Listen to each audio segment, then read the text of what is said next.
สวัสดีค่ะเอฟซีทุกคนวันนี้ย่าหนองโพจะมาขอโชคจากปูญาศรีสุโธและยาวศรีปทุมมาเด้อจ้ะขอให้ปังๆกันทุกคนเด้อครับพี่น้องครับตามมาครับพี่น้องครับตามเลยค่ะตามยายน้องโฟไปเลยค่ะยายน้องโฟคนสวยปกติเราญาติหลวงปู่จะได้ยินได้มากขอโชคลาภในปู่ศรีสุโธครับพี่น้องคนนี้เนาะเป็นมาขอโชคลาภขอเลขเด็ดญาติหลวงปู่เป็นขอเลขเด็ดปู่ศรีสุโธแม่ย่าปทุมมาอยู่ที่บ้านพกพดเลขเด็ดไปขามโขงเด้อพี่น้องไปเมืองเล่าวของวันที่12มีนานี่เป็นการขอครั้งแรกไหมครับแมนครั้งแรกของยายน้องโฟเนาะแมนครั้งแรกขอครั้งแรกมักจะเขาด้วยพี่น้องด้วยอะไรก็อย่าลืมติดตามกดไลค์กดแชร์กดติดตามเพื่อเป็นแนวทางให้ครับFCทางอื่นๆได้เห็นได้มีโชคแล้วกันนะครับพี่น้อง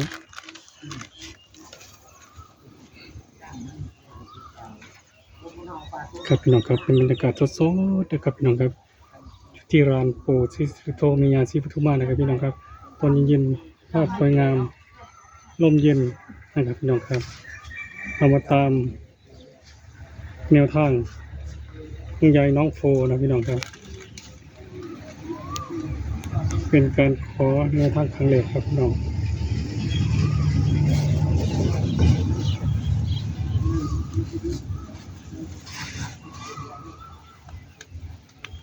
หลานครับพี่น้องเนาะแต่ว่ามื้อนี้มันคืดใดคืดดีเพิ่นอยากมาหาแม่ย่าปทุมมาปู่ศรีสุโธเพื่อขอโชคลาภไป FC เพิ่นไปขามโขงเมืองลาววันที่12เด้อพี่น้องลมแห้ง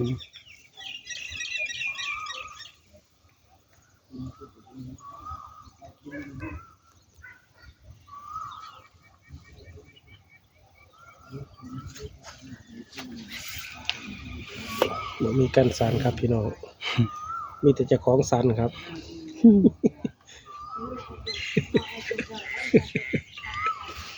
สั้นจะคล้องบ่สันเจ้าของสันเด็ดทอน ยังไม่ได้ถอนบ่ครับพี่น้องครับเราลงไปด้วยกันเนาะ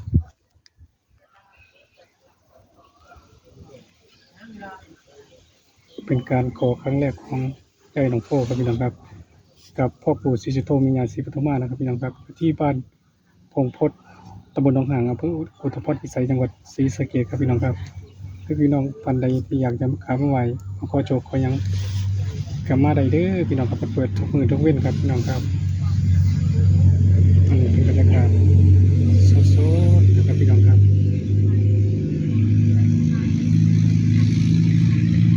ลองฟัง3ตัวเด้อปู่ศรีสุโธแม่ย่าปทุมมาเป็นการขอครั้งแรกนะครับเราครับของยายน้องโฟ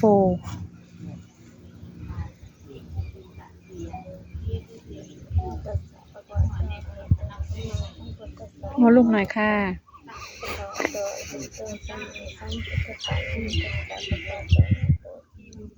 สัมพุทธัสสะกายวาจาจิตตังอหังวันทานะนาคาธิบดีศรีสุโธวิสุทธิเทวาเอาเต็มที่เลย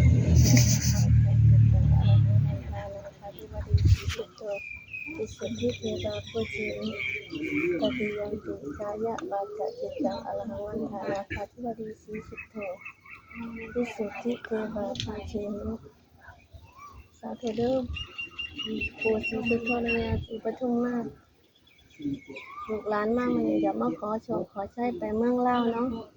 ขอให้ได้ตามความมุ่งมั่นปรารถนาเด้อปู่เด้อยาลูกหลานมาขอโชคขอใช้นำขอให้ลูกหลาน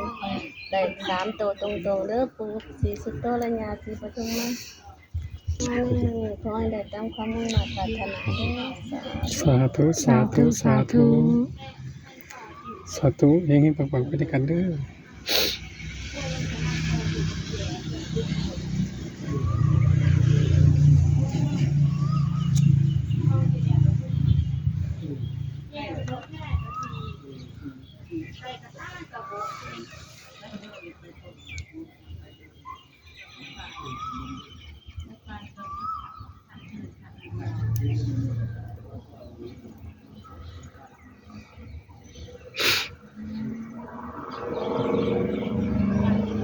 ปีมอมากที่นั่นนะ53วันเนาะ เต็มลำมาไง เทื่อแรกเนาะ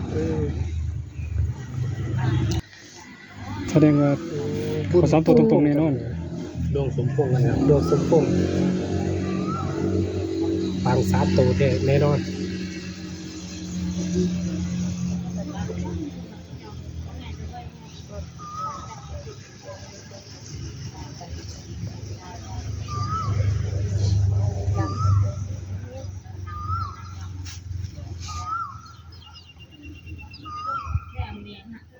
ครับพี่ครับครับพี่เมียนครับเขากลางๆกันเลยครับวันที่เด็ดโอเคอ๋อโอเค เห็นเราลุ้นเลขทูบเนาะ เรารอลุ้นเลขถูกกันครับ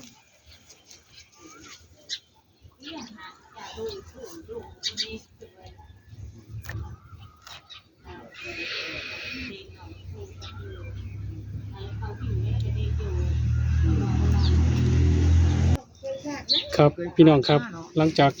ยายน้องโพได้จุดธูปเขาล่อเลขธูปนะครับพี่น้องครับจะมาถามความรู้สึกของยายน้องโพครับ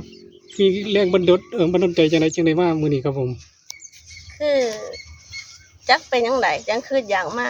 มาขอโชคว่าบ่ได้มาหลายแต่ก่อนเคยมาอยู่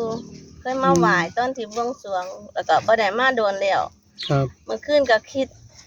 ฮอดอยากมา โอ้ อยากมาไหว้ โอ้ครับเป็นเรื่องที่ อัศจรรย์เนาะ อาจจะบังเอิญดี ก็เลย ๆเป็น เชิ ดุ ญ ล มา จิต ไห ดุลใจ ว้แล้ว นะค มา รับ ขอพรกับปู่กับย่าในมื้อนี้จ้ะ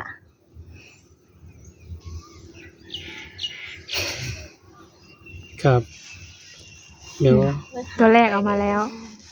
ครับผม เลข ยาย ธู น้อง ป โพว่าทูบแตกเลยครับพี่น้องครับเดี๋ยวค่อยไปเบิ่งด้วยกัน 1 ขอ ค ครั้ง น แรกนะครับ เป็นการขอครั้งแรกเนาะหลังจากที่ไม่ได้มานานแล้ว จ้ะ ครับเหมือนยายน้องโพก็รู้สึกว่าดีใจมาก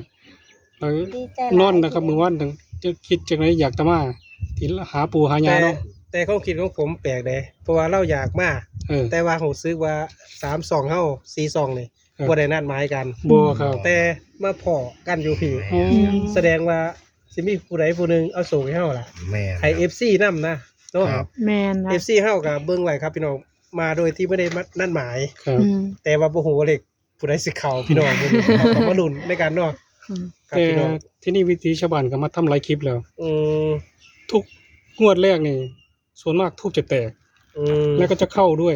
โอ้ ครับวันนี้ยายน้องโพมาจุดเป็นครั้งแรกทูบก็แตกครับพี่น้องครับเดี๋ยวเราไป เดี๋ยว ตาม ไปเบิ่งถูกในการดีกว่า โอเคครับพี่น้องครับ 1 เออ ตัวแรกนะคะพี่น้อง เดี๋ยว หนึ่ง ขอเขาไปที่หลัง โอ้คนอยากเห็นเนาะ หนึ่งอะไรน้อยเนาะพอเดือนว่าเล็งอะไรหนึ่ง เอามา อุ้ย ลุ้นก็ ใบนี้ที่วงหนึ่งนี่เนาะ 10บอกหรือ18 อ๋อคือสิเป็นแปดเลย พี่น้องครับหนึ่งเด้อ นึงบ่ ใช่ โอ้ชัดเจนครับ ตัวที่2ก็น่าจะ ทูบ 2 แตกครับพี่น้องครับถ้าทุกคนมาขอที่นี่ถ้าเป็นครั้งแรกนี่ทูบจะแตกนะครับพี่น้องครับ อืมแตกตรงเลข2เนาะ โอ้มั่นใจได้เลยพี่น้องเลย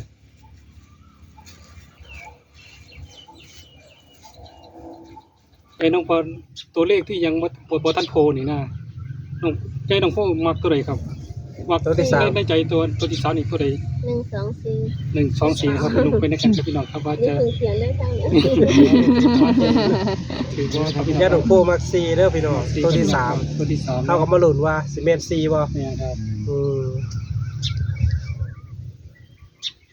มาเพิ่นสิบันดาลให้บ่ อืม อืม คือตัวออกนั่นล่ะยกมือเขียนได้ทางนี้ แล้วเฝ้า มาทาง โดนตัวที่3แล้วค่ะ คือมันนั่นเยอะ เออขันมาว่านก็ได้3ตัวบ่ โอ้ อันนี้นะแต่เพิ่งเสียงเลยเท่า สองห้า เสียดายเลย ทางคนเขียนว่า เขียนเลยครับ ชัดเจนเลย ลักษณะตัดให้เพิ่นเรียบร้อยเลยถ้าสองห้า1 2 5ตัวสองเลขเนาะ 1 2 2 5 2 5คน 1 5 1 2 ถ้าได้หมดแล้วเป็นครบแล้ว1 2 ขีดเรียงกันไว้เลยขีดเรียงกันเพราะว่าบ่ต้องลอกไตยาวไว้เลย 2 5แล้วก็1 2เน้น 125ครับพี่น้อง 1 2 5หรือ 5ละพี่น้อง นี่ครับชัดเจน แต่ว่า ชัดเนาะ ถือเลขออกไปแล้ว3ตัวเลย โอ้โห 1 2 2 แต่ว่ามันก็สามารถออกไม่ได้คือเก่า ครับ กับพี่น้อง ของบ่มีหักแม่นบ่วิธีสะบัด แม่นครับมีโอกาสออกได้เสมอครับพี่น้องครับ แม่นล่ะพี่น้อง1 2 5 เสีย ชั ดา ด ย แจ๋วเลยโอ้ย ที่ร้านมันขึ้นเนาะ ไม่กี่เลย หันมาเมื่อวานนี่ถึง3ตัวทีนี่ แม่นครับตัวตรงๆเลยครับ แต่วันนี้ก็บ่แน่พี่น้องอาจจะออก เสี ตั ยว ดา เก่าย เสียดาย ซับตำแหน่งก็เป็นไปได้ แม่น เนาะ อ่ะสรุปเดี๋ยวยังเอา ไป กับพี่น้องครับเดี๋ยวให้ยายน้องโฟให้สรุปให้กับ FC ได้ฟังอีกครั้งหนึงว่า ตัวเลขจุดทูปเสียงทายทูปมงคลฝาก FC ได้ตัวใดนะครับ เชิญครับ สรุปเลขเนาะค่ะมื้อนี้มาขอกับปู่กับย่าปู่ย่าให้1 2 5เด้อจ้ะ ค่ะ จับคู่ให้ก็มี1 5 2 5แล้วก็1 2เนาะค่ะ ค่ะ วันที่12นี่อย่าลืมเด้อค่ะ3ตัวตรงๆนะคะ FC ลาว ทุก พั ค ฒ น นา นะ เนาะ คะขอให้ FC ทุกคนปังๆแฮงๆเด้อค่ะสาธุ สาธุค่ะ ที่วิธีชาวบ้านวิธีเรียบง่ายแสงทองฟ้ารวยแล้วก็บ่อแสงขันนะครับพี่น้องครับต้องขอบคุณยายน้องโฟนะครับพี่น้องครับที่มาให้แนวทางเกี่ยวกับให้กับ FC นะครับพี่น้องครับและที่ขาดไม่ได้เลยคือ FC ที่กดไลค์กดแชร์กดติดตามกดกระดิ่งเขอมาเบิ่งนะครับเฮาก็เองเฮาก็ขาด FC บ่ได้เนาะ แม่ค่ะบ่มี FC เฮาก็บ่มีช่องเนาะ ครับ ไม่ชุดแล้วบอก งี้บังๆรวยๆไปด้วยกันครับสาธุครับสวัสดีครั สาธุค่ะสวัสดี บ ค่ะ